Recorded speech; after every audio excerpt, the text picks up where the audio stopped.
In my last video, I described Rise of Ronin as being a PlayStation 3 game. It looked like that. I would make a correction on myself. Graphics is not everything, I would agree with that. Gameplay has a lot to do with it. But that video, I saw a lot of criticisms from the ponies saying that Rise of Ronin is a very good game. It's a 10 out of 10 game. It's a very good game. It looks good. It plays good. And you know what? I'm just speaking on my bias. So I decided to go and see if there were someone who loves PlayStation. What is his comments on the Rise of Ronin? So here I have a big YouTuber. He have over 1 million subscribers and most likely is well respected by that community. That you know, what was his take on Rise of Ronin? So we are going to react on what he is saying, you know, in his experience, how he views Rise of Ronin. We'll also look and see how Final Fantasy Rebirth is not doing too well in Japan in the second and third week. So we'll see what impact you know, Final Fantasy exclusivity is having on you know, that franchise. So we'll talk about that and more. It's a slow news week, but I'm still pumping these out for you guys. You know what? Let's get it. This is a sickness! Let's get it. But before we start the video, don't forget that this video is brought to you by the Let's Get It podcast. This is a podcast that I'll be doing. If you would like to show support, you would see my PayPal would be tagged in the comments. Thank you so much for all those who would have contributed so far. If you can't, no problem. Just you liking and subscribing is enough for me. So thanks so much again. Let's get back to the video. Not too long ago, I did share a chart showing that Final Fantasy had a gradual decline in sales since it's been exclusive for the PlayStation platform. And you know, I really asked the question, you know, is Square Enix looking at this? Well, let's look at some more evidence that Square Enix cannot ignore. Listen up. Final Fantasy VII Rebirth sales drop about 90% in Japan. According to the latest sales report from Famitsu, Final Fantasy VII Rebirth sales in Japan fell to 24,482 copies for the week of March 4th to March 10th. The game's total sales now sit at 287,138 in its second week after release. It previously held first place, selling 262,656 copies throughout its launch week. This may surprise fans, since critics and players alike gave Final Fantasy VII Rebirth very strong reviews. However, the numbers actually fall in line with the series' previous releases in Japan. Final Fantasy VII Rebirth launched on February 29th for PlayStation 5, and it's also currently a Metacritic must-play title. The demo alone, released earlier that month, also gained positive reactions. Last week, Yoshinori Kate suggested that Final Fantasy VII Rebirth was only so successful because it exclusively launched on PlayStation 5. Kate explained that a single platform allowed for a seamless world map, and game design may have had to regress significantly. It is the latest installment in the ongoing series of Square Enix remakes. It's a sequel to Final Fantasy VII Remake, which also received enormous critical acclaim when it released in 2020. Meanwhile, a PC version of Final Fantasy XVI is reportedly in the final stages of optimization. Producer Naoki Yoshida said that a demo for the game won't be too distant in the future. It won't be a year. Final Fantasy XVI released worldwide in June 2023 for the PlayStation 5. Last month, Square Enix also announced plans to overhaul its development process. Takashi Kiryu stated that these changes would be revealed in spring 2024. Now, I don't know about you guys, but if anything that you are selling in the second week drops to 90%, that could never, in any country or in any continent, be a good thing. I mean, how could Square Enix sit back and see this franchise, the Final Fantasy franchise, dying right before their eyes and still say that this exclusivity is good for the franchise? Because if you were to compare the, let's say, the top 10 games in Japan over the years, the kind of numbers that they made, you would see that this 200,000 that Final Fantasy is selling is not a big thing. Look at these numbers. So if you want to know where I got this list from, I got it from the Freedom website, list of the best launch sales in Japan. So look at the kind of numbers Japan accustomed doing. 2 million, 3 million, 1 million, right? Look at Final Fantasy 8 for the PlayStation 1. 2 million sold in the first week, but Final Fantasy Rebirth is only selling 200,000. How could that be good for the franchise, Square Enix? That's the question I would like to ask. Look at the numbers that these other games are making, right? It's very clear, guys, that Final Fantasy is seeing a very steady decline in sales. It is not selling as how it used to. Why is that? I could say that this turn began when they started to keep this game exclusive to the PlayStation platform. That's very clear. So what would Sony do? What would the Sony fans do? Because they said that they buy games. They said that they support games. So why aren't they buying Final Fantasy? Why aren't they buying the Final Fantasy? Even if they said that this is the argument they're going to use, it's an old Final Fantasy, it doesn't have anything new. But even if we were to look at this chart here, again, we are seeing that even the new games that came out still was not doing the numbers of the Final Fantasy that we know, the juggernaut that we know, custom selling, the 2 million and the 1 million and so forth. So let me know what you think about this news. Final Fantasy seeing a steady decline up to 90% and doing worse. Every iteration that comes out, it's doing worse. Let me know in the comment sections below. Next up, let's react to a big YouTuber, a big PlayStation YouTuber, as he gives his opinion, his preview on the rise of Ronin. Maybe he would convince you guys that, here what, this game, it might be good for some, but when it comes to a PlayStation 5 game, a next generation game, this game is looking like a PlayStation 3 game. Let's listen and we'll have some commentary on his video. This video comes from a YouTuber named Fighting Cowboy. I'm guessing he's a well-respected person in the PlayStation community, seeing that he has over a million views. Subscribers, sorry. So let's listen to him and see what he says. Is based on the first 2 to 3 hours of the game. I got through like the opening tutorial, did a little bit of free roam, and made it into the first town. And you'll see bits and pieces of that in the B-roll footage.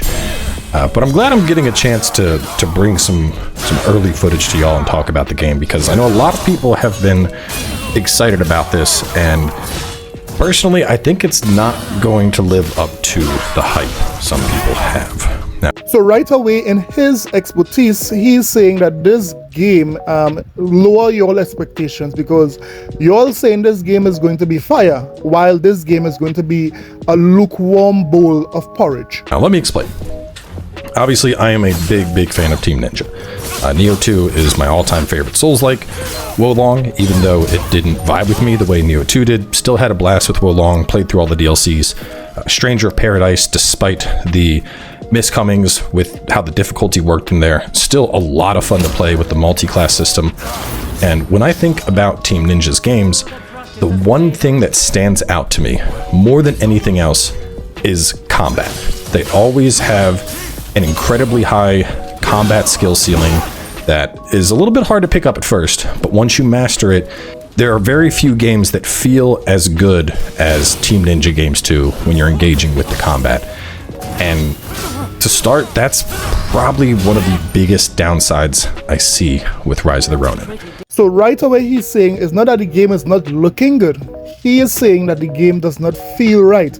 He would have played other games like Sekiro and Ghost of Tsushima, and he is saying here what the combat in this game does not feel good. The combat, the gameplay. So yeah, he's saying that he is accustomed playing Team Ninja games, and for some reason this combat system, it's not gelling well. It's not playing well. That is why he has a problem with it. But let's listen on to see what else he says. Now, it's not that the combat's bad. it's not bad at all, actually. The parry timing is very tight. The combos are flashy. You got some special abilities on weapons, but with what I've come to expect of Team Ninja, this is absolutely a step backwards from their previous titles. Now, to break this down a little bit, your entire weapon's default combo is performed by just pressing square. In fact, there's actually an accessibility setting where with one square press, you'll go through your entire combo. Besides that, you hit triangle to perform your parry. Well timed. You can hit L1 to block. So he's being fair, he's being balanced. He's saying the game is not bad, the gameplay is not bad, but he's saying when compared to the other games from Team Ninja, it is not stacking up. Look, he even made the example that in order to do a combo, all you have to do is just press one button and you can do your entire combo. For persons who, is looking for gameplay, that won't cut it. Right? They need the difficulty, they need to press the buttons that they want in order to make their combos, not an automatic something. There is still a mechanic that's similar to key pulsing. Basically, as you attack, you build up blood on your blade. If you press R1 after attacking, you'll throw the blood off your blade and get back some of your stamina or some of your ki. And then besides that, while you are holding R1, you have special abilities that you can do with your weapon. So in my current playthrough, I'm using dual swords, and I have one that's very similar to Windstorm from Neo 2, and another that puts both swords in front of you and then charges forward and hits the target. A couple of those moves have some unique use cases, but for the most part, it's just kind of flavor of your month, pick what you want, at least early on. I do want to stress that this is all my impressions just based on the first few hours of the game. And given we do have the stance system, I've gotten to a point where I've gotten a second stance now, and that starts to open up. But the stance system is very rock, paper, scissors. So I guess a good example is with my dual blades. A lot of the stuff I'm fighting, I just have a disadvantage with. If I switch to an Adachi that has an additional stance unlocked, that gives me an advantage. And so it's I might as well use this Adachi that has the stance advantage. But each of those stances will have different special abilities and a different play style for basically holding square. But at the end of the day, the basis of the combat is just one button. It's pressing square. So I know you all heard that. He summarized the entire gameplay as just pressing square. The majority of everything that you do in this game is pressing square. So again, he is talking strictly about the gameplay of this game, and he summarized it as pressing square. How could a person sit back and say that is good for a game? Given you have to have good timing with your parries and whatnot, and you do have those special abilities with the weapons, I can't help but feel that coming into this game and looking at this based on the experience I had with subsequent titles, stuff like Neo, Wolong, and Stranger of Paradise, I can't help but feel that this is a step backwards. Now, at the same time, it certainly makes the combat more accessible, and it'll definitely make it appeal to a larger variety of people. But as somebody that typically gravitates towards Team Ninja's games because I want that super high intense combat where I'm rotating through my various stances to execute different combos and different moves, at least early on, it doesn't feel like this ever culminates to that. Even with the stances and the different specials I get, the specials I've done so far, they feel, lackluster to an extent. So I did want that up front, because this is, when I think about these games, that's the biggest thing to me. When I'm playing Neo 2, it's about what's the sick combo I can do. Moving on from there, the open world also just kind of average. And I think one of the thoughts I had while I kept playing this is I would put this game in direct competition with Ghost of Tsushima. And now we reach the visuals, and he's saying that here, right off the bat, this game looks average. For a PlayStation 5 game, it looks average. One thing I don't understand is why did Team Ninja choose this horse animation? This horse is running like it has been conceived since 1985. I don't know why this horse is running like this. It looks weird. It looks like it needs a laxative. It looks like it needs help, right? So right off the bat, he said he's not too impressed with the visuals. Let's listen on. Ghost was a PS4 exclusive when it released. Samurai Adventure Open World. This is a PS5 exclusive Samurai Adventure Open World. And even just looking at this footage right here, this does not remotely stack up to what Ghost of Tsushima looked like. And there's inspiration from a lot of games. There's obviously some inspiration from Ghost here. There's a little bit of inspiration from Elden Ring with like the open world Souls-like type vibe. Yes, the game does have Souls-like aspects where you drop your experience on death and enemies respawn. There's even a little bit of Sekiro inspiration with, you know, the big emphasis on parries and how that is a huge part of the game, which was also the case in Wo Long. But as I played through this, I couldn't help but feel like every game that it had taken inspiration from had done it better before. And it's really disappointing to me, I guess, in that case, because from what I've played, like, there's nothing fundamentally bad about this game. You know, the combat's still crisp, it's responsive, there's the Neo-esque type loot system that you have going on, and there is a lot to enjoy here. There's a big open world, it's full of different activities that you can run around, there's good traversal options, there's the glider, the rope, which you're seeing right now in the footage, and there is plenty of stuff to enjoy here, but from a visual perspective and a world engagement perspective, this just feels very, very dated. You know, and you know what I could appreciate about this review? He's been honest. He is not, you know, being, you know, overly critical. He's saying that here, what? This game, you could have a lot of fun with this game, but if it is you were to look at the previous games in the same genre, whether it be Ghost of Tsushima, whether it be Sekiro, it just does not stack up when it comes to the combat. It just does not stack up when it comes to the visuals. This game is good, but it has not reached the mark of its predecessors. It has not reached the mark of, you know, the games that came before it. And because of that, you know, he says it's looking very dated. That's the word, dated. I know I already brought it up before, but bringing back the Ghost of Tsushima example, it seems like it just did everything this game wanted to do, but better, and it was older. And I haven't even touched on the graphics yet. Y'all know I'm not a big graphics snob. You know, I play indie games all the time. Graphics is usually the thing that I'm least concerned with. And honestly, I think the graphics here are a step back from Wo Long and Nioh 2. I don't know if it's because they stretched their scope further, trying to make it into an open world adventure, but the graphics are not very good in this game. I beg your pardon. I beg your pardon. And while I'm not somebody that typically complains about graphics, we are looking at a single console exclusive. This is only coming out on the PS5. It's not like they had to develop this for, you know, PC, PS5, PS4, Series S, Series X. This is a PS5 exclusive. And it looks noticeably worse than other games that came out, even in the PS4 generation. Gotcha. Gotcha.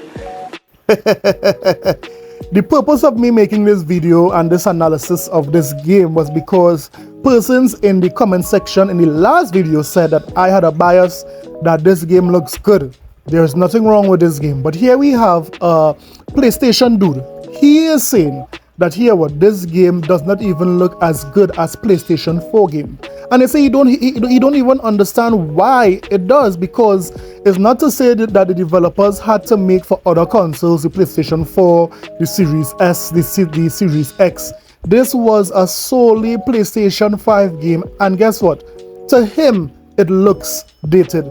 When I saw it, it looked dated. So it's not me, according to what he is saying that really and truly, this game does not look as good as the previous games in its genre. That's clear. So I think you guys owe me an apology. And I get it, you know, Koei Tecmo and Team Ninja, you know, looking at those games, they're not typically known for graphics. You know, graphics is the least of my concerns when I'm playing Wo Long or when I played Nioh 2. But in the context of an open world environment, I want to be engrossed in that world. I want to feel like it's alive. I look at stuff like Ghost of Tsushima. I look at stuff like Cyberpunk. And the worlds are just beautiful to just run around in and experience. And one of the things I consistently felt as I was running around this world is that everything is very flat. I don't know if it's the way the lighting is done, but there's something with the color palette here that gives everything this very just flat feel to it. I don't know. It doesn't feel alive. It just feels like I'm just running places. It doesn't feel Like, I'm experiencing a world, and that's definitely an area that I think this greatly could have been improved. Especially because, like I said, this is, I mean, open world samurai game. It's in, you know, it's essentially in direct competition with Tsushima, and Tsushima was gorgeous. It was absolutely beautiful to get in and explore. And by comparison, coming to this, it feels like I've gone back to like PS3 generation. And ding, ding, ding. So there you have it. He said it. He said he feels like he went back to the PlayStation 3 generation. So if it is you criticize Redfall, if it is you criticize Starfield for their graphics, and you are a Sony fan and you say absolutely nothing about this game, it's very clear you're a hypocrite, right? You're a clear hypocrite. Now, this here helps us to see that, yeah, what graphics is not everything. I agree with most gamers. Gameplay should trump graphics. Now, graphics does lend to the immersion of the game. It does assist any game when it comes to its immersion. But this is what he's saying here. It's clear. In terms of the exploration, like right here, this is a good example of it. During the little flight path here, like looking out into the distance, like I can see textures and stuff, but like look at the water, look at the grass. Nothing feels alive here. It just feels like a background almost. It feels dead. The game feels dead. That is what he wants to say. That is what is in his heart to say. It's dead. It's a dead game. But I'll end it off here. Go and visit his YouTube channel and look at the entire review. He does an excellent job for a PlayStation dude. I would agree. I really enjoyed that review of that game. Now, let me hear what you think about everything that was said. Whether it be the Final Fantasy, when it comes to the sales, it's constantly going down. What are your thoughts on that? And let me also hear what are your thoughts on the Rise of Ronin. Is it really a banger of a game? Is it really looking like a PlayStation 5 exclusive game? Let me know in the comment sections below. Don't forget to like and subscribe for more videos. I'll see you guys in the next one. Later.